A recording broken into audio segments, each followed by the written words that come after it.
Bonjour, bienvenue ici dans ce live. Comme promis, je vais vous faire un live aujourd'hui pour vous expliquer ce qui s'est passé pour moi de challengeant ces derniers jours et comment, surtout, plus encore davantage, comment j'ai réussi à pas me laisser pourrir par des choses qui étaient compliquées, difficiles et qui ne dépendaient pas de moi. Donc j'avais vraiment envie de vous parler de ça pour vous montrer comment on peut transformer, comment on peut accueillir, comment on peut ne pas se laisser polluer, comment on peut aussi lâcher prise sur certaines choses quand on a zéro pouvoir dessus.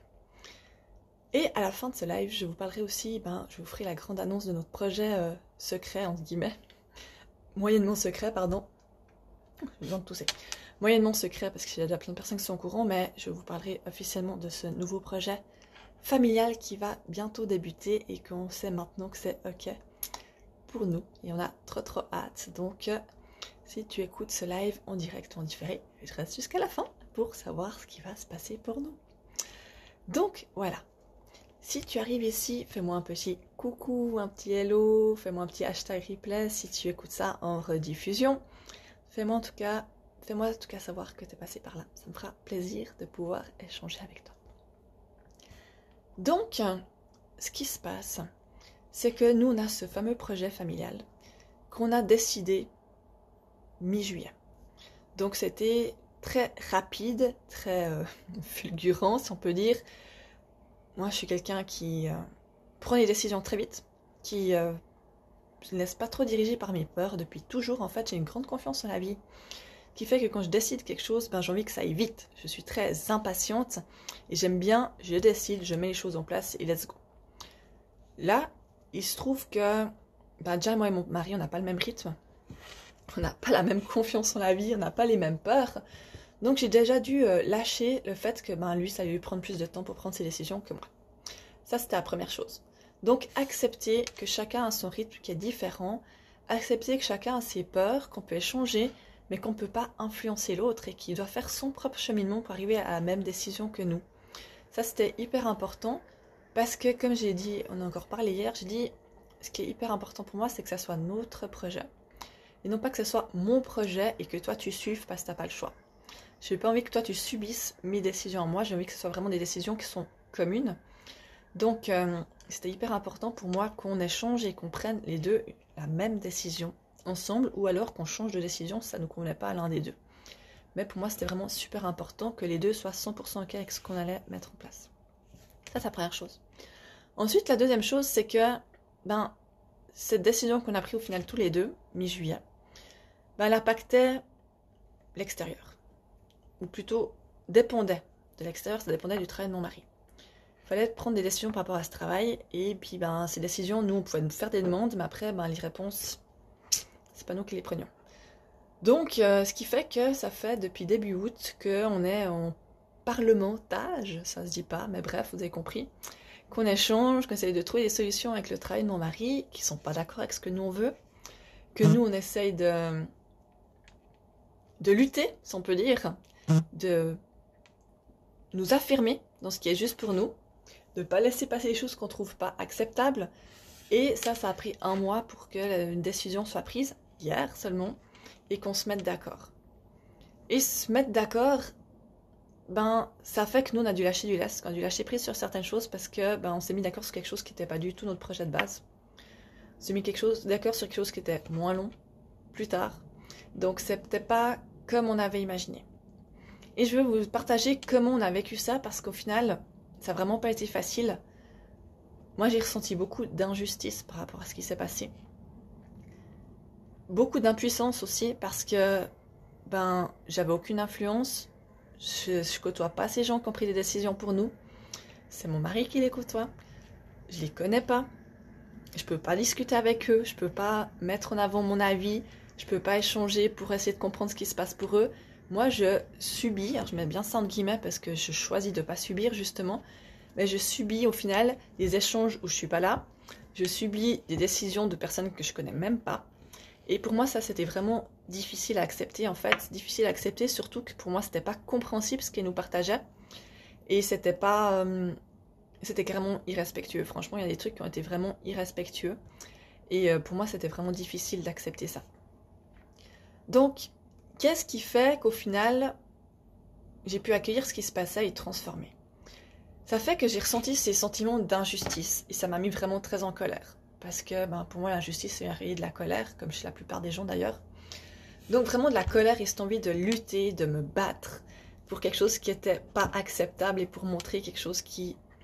Je supporte pas l'incohérence. C'est quelque chose qui est hyper important pour moi, la cohérence. Et pour moi, clairement, c'était incohérent et j'acceptais pas ça en fait.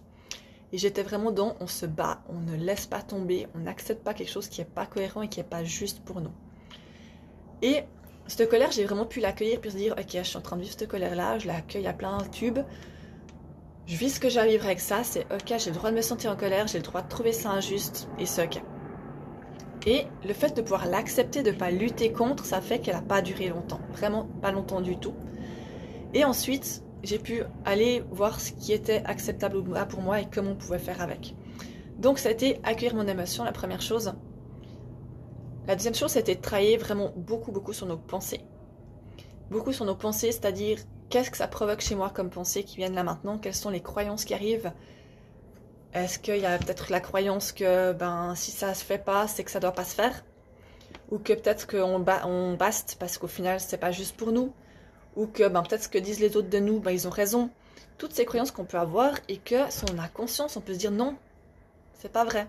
J'accepte pas de penser ça, c'est pas juste. Et souvent nos croyances, elles sont inconscientes et elles dictent notre vie. Tandis que là, de pouvoir les ramener à la conscience, c'est possible de dire est-ce que ça, vraiment ce que je suis en train de penser, c'est juste ou c'est pas juste? C'est pas juste, je transforme.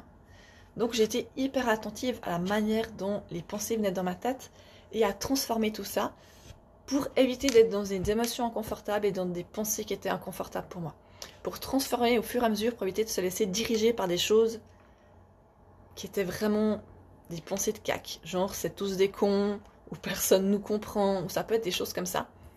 C'est pas ce que j'ai eu comme pensée, mais ça aurait pu être, en tout cas, ça ressemblait à ça. Et transformer ça, parce que penser que les autres c'est des cons, ça va pas nous faire avancer, on est bien d'accord. Penser qu'on est victime d'une situation, la même chose, ça va pas nous faire avancer, ça sert juste à rien dans ce genre de pensée. Donc c'est juste de transformer ces pensées, de transformer du coup notre énergie, parce que nos pensées, nos émotions provoquent une fréquence énergétique. Et cette fréquence énergétique, si elle est basse, parce qu'on a des pensées qui sont négatives, parce qu'on a des émotions qui sont inconfortables, ça provoque, on transmet autour de nous cette énergie qui est basse, et du coup on reçoit une énergie qui est basse également. Donc tant qu'on est dans ces pensées, ces émotions pourries, autour de nous, ça va pas aller dans notre sens en fait, parce qu'on va renvoyer ça aux autres et l'autre va nous renvoyer la même chose. On fonctionne vraiment par magnétisme, donc tout ce qu'on voit comme énergie basse, on la reçoit aussi de manière basse, et ça c'est vraiment hyper important. Donc du coup, j'ai vraiment beaucoup travaillé sur moi pour lâcher prise, accueillir ce qui était là et transformer. Pour être dans une énergie qui était haute, pour être dans la confiance. Et j'étais vraiment beaucoup travaillé sur ma confiance. Pas en moi, en la vie. Tout est juste. Notre projet, il tient la route à 100%. On a 100% confiance que ça va se faire. Et il n'y avait pas de négociable sur ça se fera ou ça se fera pas. C'est juste ça se fera. Là, on doit définir les modalités, mais ça se fera. Et ça, c'était non négociable pour moi, c'est hyper important. Parce que quand on a cette confiance que ça va se faire, on a de l'énergie qui est haute. Et du coup, la possibilité que ça ne se fasse pas, elle n'est même pas présente. Donc ça va se faire. Quand on a cette foi et cette croyance très forte que ça va se faire, ça se fait. Donc ça, c'est autre chose qui était très importante. Et il y a aussi, on est resté connecté à cette joie de ce projet, nous fait vibrer. Et à cette joie que la vie qu'on a, elle est déjà incroyable. Donc même si ce projet ne fait pas, on est plein de gratitude pour tout ce qui s'est mis en place, tout ce qu'on a découvert sur notre fonctionnement en couple, notre fonctionnement en famille par rapport à ça. Et ça, on a vraiment essayé de se connecter continuellement à ça, à cette confiance, à cette joie, à cette gratitude, ce qui fait qu'on a vibré une vibration qui était haute, et ce qui fait que cette vibration a attiré des choses à nous qui étaient aussi confortables. Du coup, on a pu prendre cette décision qui ne nous correspond pas à 100%, mais au final, à nouveau, tout est juste et on va pouvoir faire notre projet, c'est ça qui est essentiel. Et on a même pu tellement vibrer haut qu'au final, mon mari, il a carrément eu des excuses. Donc pour dire que tout s'est remis en place comme ça devait se mettre en place, même si on est passé par une période d'inconfort. Et ça, c'est hyper important aussi. Tout changement implique de l'inconfort, tout le temps. Et du coup, quand on veut quelque chose très fort, qu'on sait que ça va être encore mieux que maintenant, on doit accepter de passer par cette phase d'inconfort. Et là, je sais qu'on va encore en vivre plusieurs ces prochains mois, clairement. Ça implique des grands changements. Donc, on doit accepter de vivre ces phases d'inconfort en s'accrochant au pourquoi on le fait, en fait. En s'accrochant à cette confiance que ça va être encore mieux après. Parce que si on n'est pas focalisé sur le long terme, sur notre objectif, sur le pourquoi, quand on est dans cette phase d'inconfort, on risque de baisser les bras. On risque de lâcher et on risque de pas en fait passer à l'action. Donc tout ça, se concentrer sur nos émotions, transformer nos émotions, transformer nos pensées, s'accrocher à ce qui est déjà là, ce qui est beau plutôt à ce qui va pas. Tout ça vraiment, c'était hyper important pour que tout ça puisse se mettre en place et se concrétiser. Et là, on s'est vraiment auto-coaché, on s'est vraiment coaché parmi avec mon mari. Quand il y en a un qui lâchait, l'autre le reboostait. Donc là, la communication, elle a été hyper importante dans notre couple et dans notre famille par rapport à tout ça. Tout ça pour dire qu'au final, tout ce que je vous explique là qu'on a pu faire, j'aurais pas pu le faire il y a un an. J'avais pas conscience de tout ça, pas à ce niveau-là en tout cas. Et tout ça a été possible, et même ce projet a été possible par rapport à tout ce chemin qu'on a fait cette dernière année, qui a été juste énorme. Et ce chemin, c'est vraiment ce que je vous partage tout le temps dans mes formations, parce que j'ai aussi envie que vous puissiez concrétiser ce qui vous fait vibrer vous en fait, puis que vous ne soyez pas bloqué par des pensées ou des croyances limitantes, que vous ne soyez pas bloqué par des émotions inconfortables, par des zones d'inconfort dans lesquelles vous n'osez pas aller. Et c'est vraiment ce qu'on en fait dans la formation émotions qui est en cours là maintenant, c'est d'aller voir tout ça et voir à quel point nos émotions nous impactent et à quel point on peut les accueillir puis les transformer. Donc si vous avez envie de nous rejoindre, c'est tout à fait possible, vous me faites un petit message puis je vous réponds avec grand plaisir par rapport à ça. Merci Anne-Marie. Du coup, pour terminer, j'ai juste envie de vous dire quel est ce projet. Ce projet, c'est qu'on part, on quitte la Suisse. Ça sera au 1er janvier. On voulait partir au 1er novembre. Ça sera au 1er janvier, mais c'est pas grave. On part 6 mois. Notre projet, c'est partir au Costa Rica. Donc on va partir tous les 4 pendant 6 mois au Costa Rica. Alors pas que au Costa Rica, parce qu'on peut rester que 3 mois dans le pays. Mais on va commencer par le Costa Rica, puis on verra bien où on peut aller après. Mais on a trop hâte de vivre ce projet qui va être juste incroyable, de partir voyager avec nos enfants. Ce qui rêve depuis hyper longtemps, mais avant je me mettais plein de barrières sur faut gagner plus d'argent, faut avoir des réserves, faut machin, faut bidule. Voilà, tous ces trucs, ces peurs qui sont là, qu'on a pu libérer les unes après les autres pour se dire maintenant let's go, on y va, peu importe comment, mais on le fera. Et au final, c'est ce qu'on va faire. Dès le 1er janvier, on prend l'avion tous les 4. Quelle que soit la situation du Covid, on y va. Si tu ne peux pas aller au Costa Rica, on s'en fout, on ira ailleurs, mais c'est sûr, c'est qu'on part. Parce qu'on a vraiment travaillé sur toutes ces peurs qui faisaient que ça nous bloquait.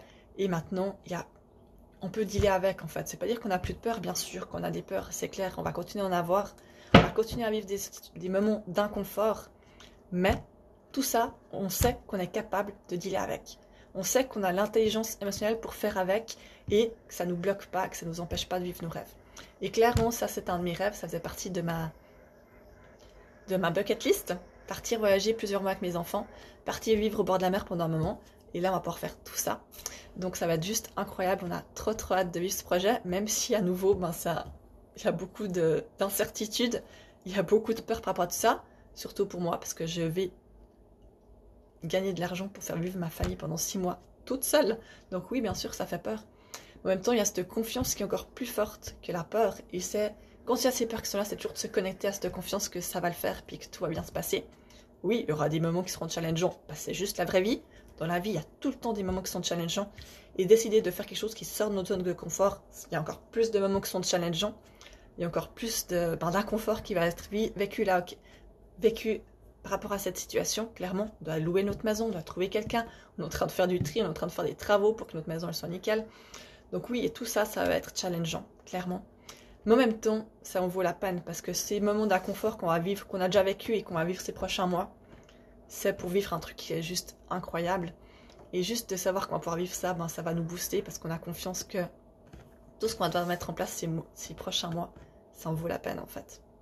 Et si on doit vivre par des moments où on va peut-être même se gueuler dessus parce qu'on ne sera pas d'accord, où on aura des énormes peurs, ou peu importe, ça en vaut la peine. Donc voilà, ce qu'on va vivre ces prochains mois. Je vous partagerai tout ça, tout ce cheminement qu'on fait pour pouvoir partir au 1er janvier au Costa Rica. Et je vous expliquerai aussi ce qu'on va vivre sur place, bien sûr, parce que l'école à la maison, ça va continuer. Mon travail, ça va continuer. Par contre, mon mari, lui, il va plus travailler pendant 6 mois. Et ça, rien que ça, pour la dynamique familiale, ça va provoquer pas mal de changements. On va se retrouver dans un pays où on ne connaît pas la langue. Moi, je parle un petit peu espagnol, mais pas très bien. Donc tout ça, ça va être incroyable comme expérience. Et ça va être, c'est clair, plein de moments d'inconfort. Mais en même temps, ça sera des souvenirs qui seront juste extraordinaires pour nous et nos enfants. Et rien que pour ça, ça vaut la peine d'y aller. Donc voilà, tout ce cheminement un petit peu qu'on a vécu ce dernier mois, qu'on va certainement continuer à vivre, et dans lequel je peux vous accompagner si vous le souhaitez, alors pas pour vivre forcément la même expérience, mais parce qu'on a le droit de vivre une vie qui est juste incroyable. Et pour ça, on doit réussir à aller développer cette intelligence émotionnelle, développer cette confiance en la vie. C'est vraiment là-dedans que moi j'aime vous accompagner. Aussi, oser s'affirmer dans qui on est, de ce qui est juste pour nous, parce que souvent on n'ose pas le faire. Parce que bien sûr que je peux vous dire que dans notre entourage, ça provoque plein de réactions. Donc c'est aussi pouvoir s'affirmer, donc ça c'est juste pour moi, et même si ça ne te convient pas, c'est pas grave, j'y vais quand même. Donc tout ça, c'est vraiment là-dedans que je vous accompagne, dans mes formations, émotions, limites, dans mes accompagnements, dans le prochain mastermind que je mets en place, qui est justement sur oser s'affirmer, oser être qui on est, oser se connecter à ce qui est juste pour nous. Coucou papa, donc tu peux apprendre qu'on part le 1er janvier au Costa Rica. Donc voilà, tout ça, si vous avez envie d'en savoir plus, si vous avez envie d'avoir des détails, vous me faites un petit commentaire sous la vidéo, vous me faites un petit MP, je vous réponds avec grand plaisir. Et puis, voilà, n'hésitez pas à partager cette vidéo si ça vous parle, ou bien à commenter sur qu'est-ce que ça vient réveiller chez vous. Ça me fait toujours grand plaisir d'échanger avec vous par rapport à tout ça. Je vous fais des becs, je vous souhaite un bon appétit, puis à tout bientôt.